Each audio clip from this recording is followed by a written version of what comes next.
ఆమెని రక్షణ కల్పించి ముంబై నుంచి తీసుకొచ్చారు.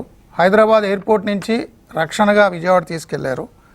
టీవీ5 ఇంటర్వ్యూలో మీ అందరి ప్యానలిస్టుల యొక్క ఒపీనియన్స్ తీసుకున్న తర్వాత రాష్ట్ర ప్రభుత్వం ఆదేశాల మేరకు విజయవాడ సిపి రాజశేఖర్ బాబు గారు ఆమె ఫ్రీజ్ అయిన అకౌంట్స్ని పునరుద్ధరించారు. కొన్ని అకౌంట్స్ ఎందుకంటే గత పోలీసులు ఆమెకున్న అన్ని అకౌంట్స్ ఫ్రీజ్ చేశారు.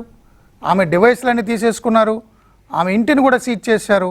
ఆమె వేరే చోట ఎక్కడో రోజువారీ ఖర్చులు కూడా ఇబ్బంది పడుతుందని టీవీ5లో ఆమె రోదన చూశాక ఆమెకి తక్షణం కొన్ని అకౌంట్స్ ఫ్రీజ్ చేసి డీఫ్రీజ్ చేశారు. అదేవిధంగా అవసరమైతే ఆర్థిక సహాయం చేయడానికి కూడా రాష్ట్ర ప్రభుత్వం ముందుకు వచ్చిందని పోలీస్ కమిషనర్ ఇతర అధికారులు ఆమెకు స్వయంగా చెప్పారు. కంప్లైంట్ రిజిస్టర్ చేశారు. అంటే ఆమె నుంచి స్టేట్మెంట్ తీసుకున్నారు. ఆమె స్టేట్మెంట్ తీసుకున్న తర్వాత విచారణ జరిపారు. అందులో పాల్గొన్న ఆఫీసర్స్ని పిలిచారు, కింది స్థాయి సిబ్బందిని. వాళ్ళు అప్రూవర్లుగా మారారు.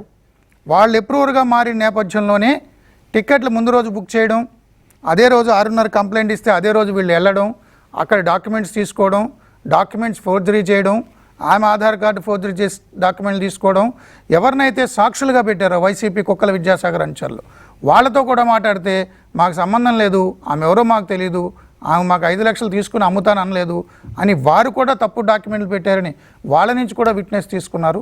ఈ నేపథ్యంలో ఫ్లడ్స్ వచ్చాయి. అయినా ప్యారలర్గా ఈ విచారణ జరిగింది. రాష్ట్ర ప్రభుత్వానికి డీజీపీ నివేదిక నిన్నిచ్చారు. డీజీపీ నివేదిక తీసుకోగానే ప్రభుత్వం రియాక్ట్ అయింది. ముఖ్యమంత్రి చంద్రబాబు నాయుడు గారు డీజీపీతో కమిషనర్తో మీటింగ్ కూడా పెట్టారు.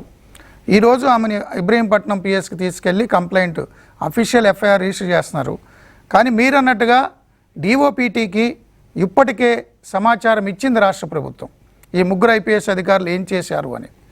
దీనితో పాటు నిన్న జరిగిన రివ్యూలో రఘురామకృష్ణరాజు గారి కేసులో ఎఫ్ఐఆర్ నమోదైన సీతారామాంజనేయులు గారు, సునీల్ గారు, విజయపాల్ వీరి విషయాలు కూడా ప్రస్తావనకు వచ్చాయి.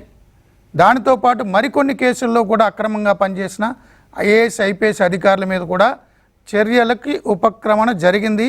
ఈ రోజు నుంచే మొదలవుతుందనేది నాకున్న